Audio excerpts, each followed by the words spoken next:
लग्नाचे दागिने म्हणजे श्रीमंत पेशवाई दागिने. नाशिकचे सुप्रसिद्ध सराफ मयूर अलंकार सराफ.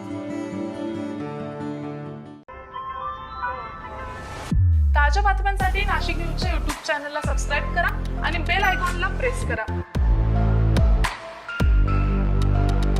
नाशिकमध्ये अचानक झालेल्या मुसळधार पावसानं संपूर्ण जनजीवन विस्कळीत झालंय आणि याच पार्श्वभूमीवर नाशिकचे कुंभमेळा मंत्री तसेच आपत्ती व्यवस्थापन मंत्री गिरीश महाजन यांनी शहरासह इगतपुरी आणि त्र्यंबकेश्वर परिसराचा दौरा करत परिस्थितीचा आढावा घेतलाय.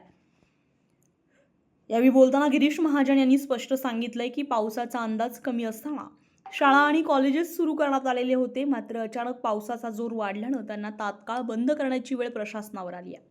मुसळधार पावसामुळे शहरातील अनेक रस्ते तुंबलेत, वाहतूक कोंडी निर्माण झाली आणि त्यामुळे नाशिककरांना मोठ्या त्रासाला सामोरं जावं लागलंय.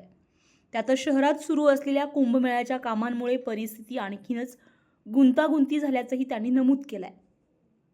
या दौऱ्यामध्ये त्यांच्या समवेत महापौर हिमगौरी आडके, पोलीस आयुक्त संदीप कर्णिक, महापालिका आयुक्त मनीषा खत्री, पोलीस उपायुक्त मोनिका राऊत यांसह अन्य अधिकारी उपस्थित होते. प्रशासन सध्या परिस्थितीवर बारकाईनं लक्ष ठेवून असून पुढील निर्णय परिस्थितीनुसार घेतले जाणार अशी प्रतिक्रिया त्यांनी दिली आहे. रात्रीपासून पाऊस सुरू झाला. जवळपास 1:30-2 वाजेपासून तर सकाळी 9 वाजेपर्यंत जवळपास 145-150 मिलीमीटर पाऊस हा अतिशय जोरात त्या ठिकाणी सुरू झाला आणि त्या 7 तासामध्ये एवढा पाऊस म्हणजे हाही आकडा मोठा आहे.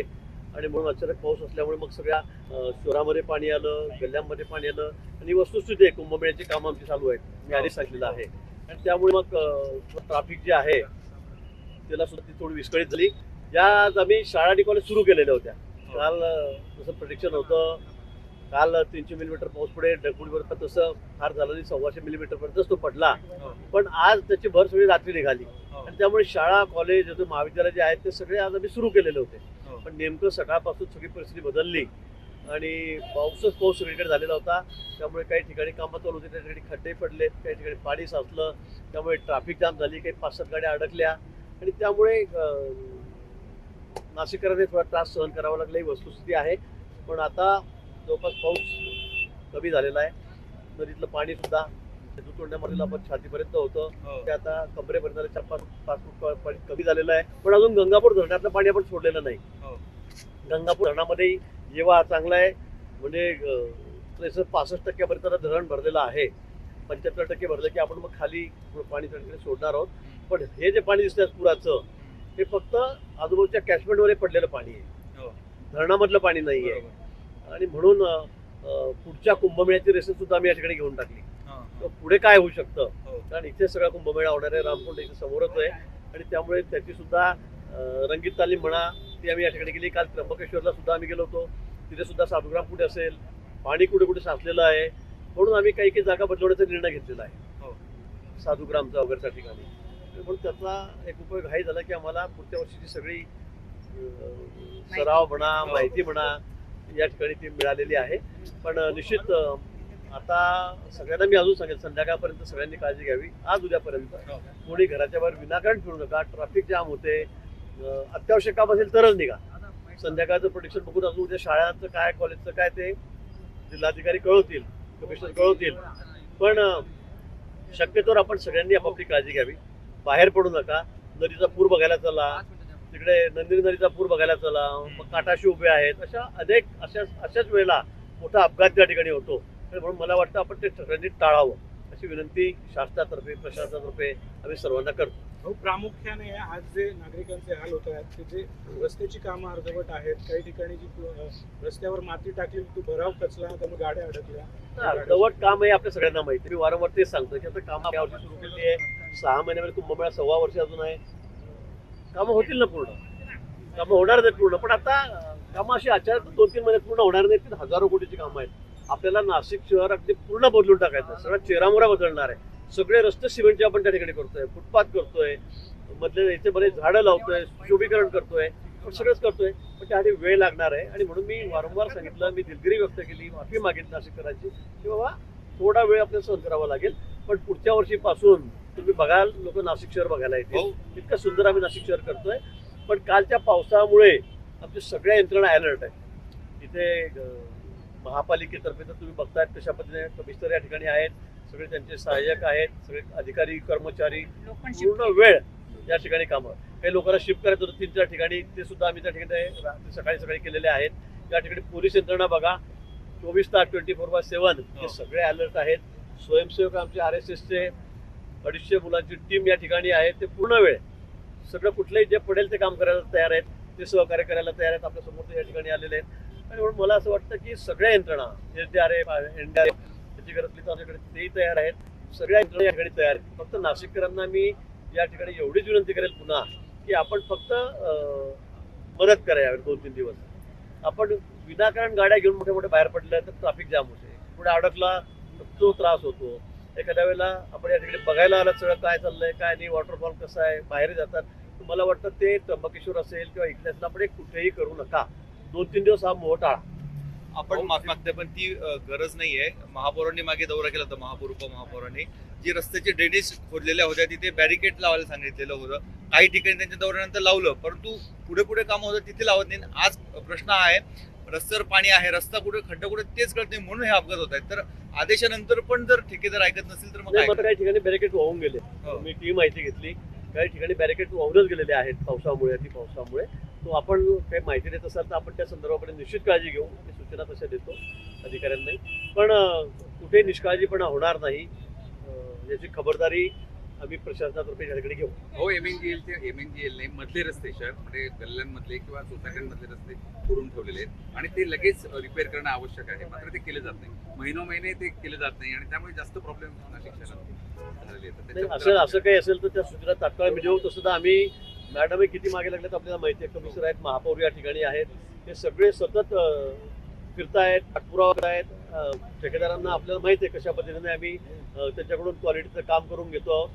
सगळं चांगलं म्हणजे क्वालिटीमध्ये सुद्धा तडजोड नाही. कामाची घाई आहे म्हणून क्वालिटीमध्ये आम्ही कुठेही तडजोड करत नाही, हे आपण बघितलेलं आहे. आणि म्हणून मला वाटतं जे अशी काही कामं असतील तर थोडा पाऊस ओसरला, थोडा ब्रेक आहे मध्ये, त्या ब्रेकमध्ये आपण ती युद्ध पातळीवरती कामं सगळे पूर्ण करू. 10 ते 15 वर्षापूर्वी पावसाळी भुयारी गटार योजना बनवण्यात आली होती. 400 कोटी खर्च करण्यात आले. ती भुयारी गटार योजना पूर्णपणे म्हणजे पावसाळी पाणी वाहून जाण्यासाठी ती पूर्णपणे फेल गेल्याचं दिसते, कारण की संपूर्ण शहरामध्ये पाणी साचलेलं होतं. तर त्याची चौकशी आपण करणार आहोत आणि बऱ्याच ठिकाणी ती कागदावरच झाली असं म्हटलं जातं. नाही असं नसेल मला वाटतं, पण मी निश्चित आपण आता माझ्या करावं टाकलेलं आहे.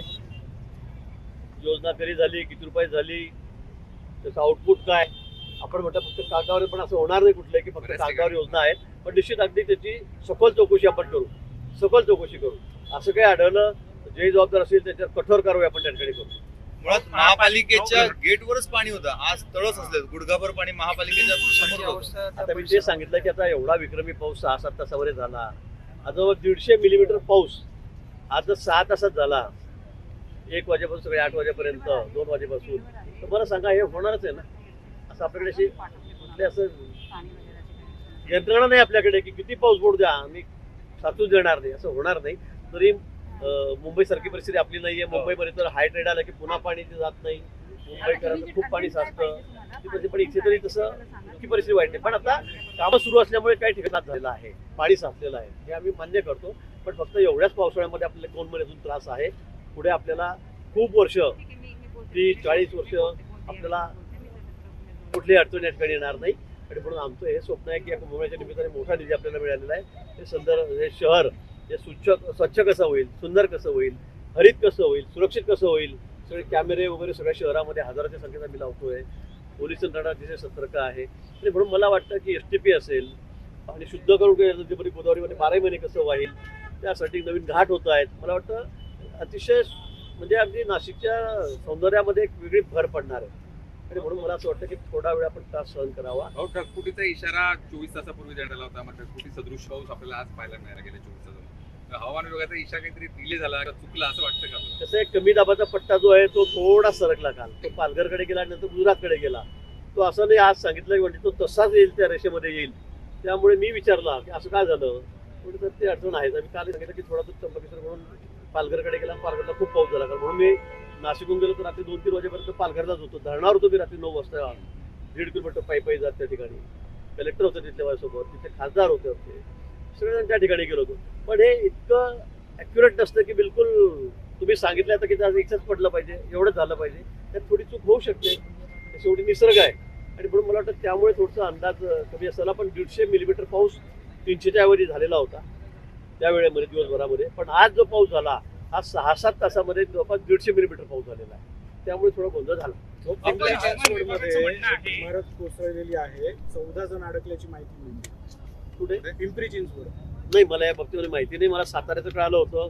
कुठलं कळालं होतं घाटातलं, मी तिथल्या जिल्हाधिकाऱ्यांशी बोललो, पुण्याच्या जिल्हाधिकाऱ्यांशी बोललेलो आहे. पण याची खातरजमा करतो, कारण पुण्याचं कुठल्या घाटामध्ये 5 घरं दबले गेले आणि किती लोक माहित नाही अशी कोणीतरी पोरांनी ती क्लिप बनवून पाठवलेली होती. आणि म्हणून मी कलेक्टर साहेब ती फेक आहे, ती कालपासून चाललेली आहे. आता लोक इतका खोडकरपणा करतात, मला समजत नाही. काही लोकांना म्हणजे इतक्या संकटामध्ये मुद्दाम लोकांना काही अफवा पसरायचे असतात आणि म्हणून अफवांवर विश्वास ठेवू नका. कुठेही अफवांवर विश्वास ठेवू नका, त्याची खातरजमा करा आणि नंतर मग ती रिपोर्ट पाठवत जा. तुझं हे म्हणणं आहे. त्याचं हा त्याला पाठवतो, तो त्याला पाठवतो, त्याचा स्वतः किती लोक गेले, कुठे गेले, किती लोक दबले गेलेत. मला वाटतं आपण सगळ्यांनी टाळावं. या ठिकाणी आमचं शासन, माननीय मुख्यमंत्री महोदय, उपमुख्यमंत्री महोदय, शासन अतिशय बारकाईने या सगळ्या गोष्टीकडे लक्ष येतं. आम्ही स्वतः, तुम्ही बघताय 4 दिवस झाले मी झोपलेलो सुद्धा नाही 2-3 तासाच्यावर रात्रीवर पुढे. आपणही मला बघतायत. आम्ही सगळे धावपळ करतो. आमचे अधिकारी आहेत, सगळे कर्मचारी आहेत, सगळेजण आम्ही सगळे अगदी युद्धपातळीवर काम करतो. पण अशा ज्या घटना घडतायत, मुंबई असेल, पिंपरी चिंचवड, तर नेमके काय उपाययोजना आपण आता आपल्याकडून काही आदेश किंवा निर्देश दिले जातात? जे घरं किंवा इमारत. आता घराचं मी तुम्हाला सांगितलं, मानखुर्दमध्ये मी परवा जनता नगरमध्ये होतो. सगळा स्लम एरिया तो या ठिकाणी. इतके खेटून घरं आहेत आणि इतके छोट्या गल्ल्या करून टाकल्या आहेत की तिथले आमदार अबू आझमी आमचे मित्र आहेत ते सुद्धा आले. ते म्हणत मी काय करू. मी उदाहरणादाखल सांगितलं की त्यांनीच मला ते सांगितलं की अभी 4 दिन पहिले इनको नोटिस दिया बोले एक दुसरे बिल्डिंग को, तेडी हो गई थी, तिरपी झालेली होती अशी. तर ते माझ्याकडे म्हटले सगळे, तुम्ही आम्हाला कशी काय नोटीस देता, आम्हाला घर द्या राहिला आधी, मग आम्ही जाऊ कुठे. म्हणजे लोक ऐकत नाही. हे स्वतः त्यांनी सांगितलं अबू आझमी. आणि म्हणून मला असं वाटतं की लोकांनी काळजी घेतली पाहिजे. BMC असतील, शासन, आम्ही तर काळजी घेतो आहोत, पण आम्ही घरच खाली करणार नाही. हा सगळा तो अनधिकृत बांधकाम आहे. म्हणजे 12 बाय खोलीवर 1, 2, 3, 4 खोल्या होत्या जी पडली. कसं शक्य राहील. आणि मग एवढ्या पावसामध्ये ती पडली. ती बिल्डिंग खाली गेलेली होती, पण ती पडली, ती बाजूच्या घरावर पडली. बाजूच्या घरावर ते सिंगल एकच मजली होतं. त्याच्यावर पडल्यामुळे त्या घरातले 6चे 6 4 मुलं ते दुर्दैवाने त्या ठिकाणी दगावलेले. भाऊ, संजय राऊत पुन्हा आज घसरलेले आहेत शिंदेवर आणि तुमच्यावर. शिंदेना त्यांनी असं म्हटलं की यांना मुख्यमंत्री होण्याची घाई झालेली आहे आणि तुम्हाला चंपतराय म्हटले, तुम्ही महाराष्ट्राचे चंपतराय असं म्हणत त्यांनी तुम्हाला. चंपतराय पाठवलं तुम्हाला. आता काय बोलावं मी त्यांच्याबद्दल. मला रोज रोज बोलून म्हणजे लोकच म्हणतील की इतकं कसं काय बोलतो गिरीश महाजन. पण मला त्यांच्याबद्दल काही टीका टिप्पणी करायची नाही. पक्षाची त्यांनी वाट लावलेली आहे. सगळी वाट एका माणसामुळे लागलेली आहे. मी उद्धवजींना वारंवार तुमच्या मार्फत सल्ला देतो की या माणसाला आवरा. आता काहीच ठेवलं नाही त्यांनी यांच्याकडे, काहीच ठेवलेलं नाही. पण त्यांनी विडाच उचललेला आहे की फक्त दोघांनाच ठेवेल, बाकी सगळ्यांना मी काढून टाकेल. हा पक्ष संपूर्ण दाखवेल. मला वाटतं कोणाची तरी त्यांनी सुपारी घेतलेली दिसते. त्यामुळे रोज सकाळी काय संबंध माझा, पण बडबड करत राहायची काहीतरी आपली. राज्यातल्या बहुतांश जिल्ह्यांमध्ये ही पावसाची परिस्थिती आहे. आपल्या विभागाकडनं काय मदत दिली जाते, काय आज सकाळीच आम्ही सगळ्या जिल्ह्यांना 1-1 कोटी रुपये, म्हणजे ज्या ठिकाणी अतिवृष्टी आहे, ज्या ठिकाणी गरज आहे, असे 6-7 जिल्हे आहेत. सगळ्या महाराष्ट्रात नाही, आमच्याकडे अजूनही तिकडे विदर्भात, महाराष्ट्रात, उत्तर महाराष्ट्रामध्ये अजून एवढा पाऊस नाहीये. खानदेशमध्ये, धुळे, नंदुरबार, जळगाव पाऊस नाही आमच्याकडे. पण ज्या जिल्ह्यामध्ये आवश्यकता आहे, ज्या ठिकाणी गरज आहे, त्या ठिकाणी आम्ही तर सकाळी 1-1 कोटी रुपये आमच्या खात्यामार्फत त्या सगळ्या जिल्हाधिकाऱ्यांकडे वर्ग केलेले आहे. त्यातून कोणाला हलवलं असेल, मग त्याची जेवण खाण्याची सोय असेल, राहण्याची व्यवस्था असेल, पिण्याच्या पाण्याची व्यवस्था असेल, हे ट्रान्सपोर्टेशन असेल, वाहतूक असेल, त्याच्यासाठी लागणार हा 1-1 कोटी आम्ही सध्या त्यांना खर्च जो लागणार आहे तो आजच सकाळी मंजूर केलेला आहे, तो पाठवलेला पण. शेवटचा प्रश्न, पुढच्या वर्षी याच महिन्यात कुंभमेळ्याच्या परवान्या असणार आहे. आता घाटांची जी कामं सुरू होती त्या ठिकाणी देखील पूर परिस्थिती आहे, ते सगळा परिसर पाण्याखाली गेला. या अनुषंगाने आपण कशी आता तयारी किंवा मी तेच सांगितलं की पुढच्या कुंभमेळ्याची, पुढच्या वर्षीच्या, कारण याच काळामध्ये पुढच्या वर्षी ऑगस्टमध्ये कुंभमेळ्याचं स्नान होईल आणि म्हणून त्याची रंगीत तालीम आता ही झालेली असं समजायला हरकत नाही. मी काल त्र्यंबकेश्वरमध्ये गेलो. आम्ही साधुग्रामची जागा बदलायचा निर्णय घेतला कालची स्थिती बघून. मी म्हटलं थोडं उंच माथ्यावरच्या ठिकाणी आम्हाला जावं लागेल, थोडं इकडे तिकडे गेलं तरी चालेल, किंवा मग इथे भर घालावं लागेल 5 फूट मातीची त्या ठिकाणी. दोघातून काहीतरी करावं लागेल. आणि म्हणून आता पाऊस कमी झाला की पुन्हा आम्ही त्याच्यावर एकदा बैठक करू, त्या ठिकाणी जाऊन स्पॉट एक्झामिन करू आणि त्या ठिकाणी निर्णय करू. पण सगळ्या पावसाची शक्यता तपासून या ठिकाणी आम्हाला पुढचे निर्णय त्या ठिकाणी घ्यावे लागतील. त्या ठेवला कोट्यावधी लोक या ठिकाणी येणार आहेत. इथे काही बदल अपेक्षित आहे आता सध्याचं इथले जे काम चालू आहे, इथे काही नाही, सूचना या आपल्या- ठिकाणी इथे काहीच बदल करू शकत नाही आपण. आता साधुग्रामची जागा आहे ती आहे, तिथे काही अडचण नाहीये. ते नदीवर तर काहीच करू शकत नाही नदी पात्रामध्ये, की बाबा इकडे आहोत करा का तिकडे कुंड करा. आपण इथे आता नवीन 2-3 कुंड करतोय, काही व्हीआयपीची व्यवस्था आपण वेगळी करतोय, इकडे आणायची तिथे करायची, जो आपण विचार करतोय. मुख्यमंत्री मोदींशी आम्ही त्या ठिकाणी बोलू. आताच आयुक्त मॅडम महापौरांचं या ठिकाणी बोलणं झालं, पण ते थोडा नंतरचा विषय, 15 दिवसानंतर, महिनाभरात पाणी उसरल्यावर, कमी झाल्यावर. पण निश्चित जिथे पाण्याची अडचण येणार असेल, खूप पाणी थांबणार असेल, तुंबणार असेल, तर त्र्यंबकेश्वरमध्ये जिथे साधुग्राम होणार आहे त्या ठिकाणी जमीनच दिसत नव्हती, पूर्ण पाणी होतं. त्यामुळे मग आम्ही थोडी जागा बदलण्याचा निर्णय त्या ठिकाणी घेतलेला आहे. तो होईल. संजय परमार, नाशिक न्यूज, नाशिक.